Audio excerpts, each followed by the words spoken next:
পবিত্র ঈদুল আজহা উপলক্ষে জয়পুরহাটের পাঁচবিবিতে ২৭টি গরু জবাই করে ৩,২০০ অসহায় দুস্থ মানুষের মাঝে মাংস বিতরণ করেছেন জেলা ছাত্রদলের সাবেক সাংগঠনিক সম্পাদক শামীম হোসেন।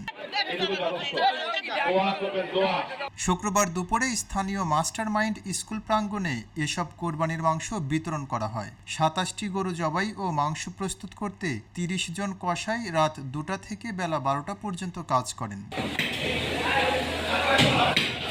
মানবিক এই উদ্যোগকে ঘিরে সুবিধাভোগীদের মাঝে দেখা যায় স্বস্তি ও আনন্দের অনুভূতি। অনেকেই জানান, সামর্থ্য না থাকায় এবার কোরবানি দিতে পারেননি তারা। এমন সময়ে এই সহায়তা তাদের ঈদের আনন্দকে কিছুটা হলেও পূর্ণ করেছে।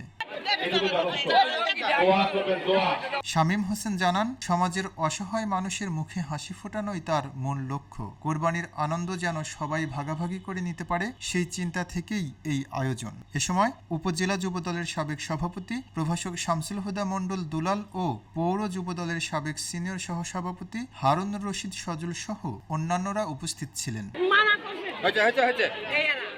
খবরের কাগজ, নিখাত, নির্ভীক, নিরপেক্ষ।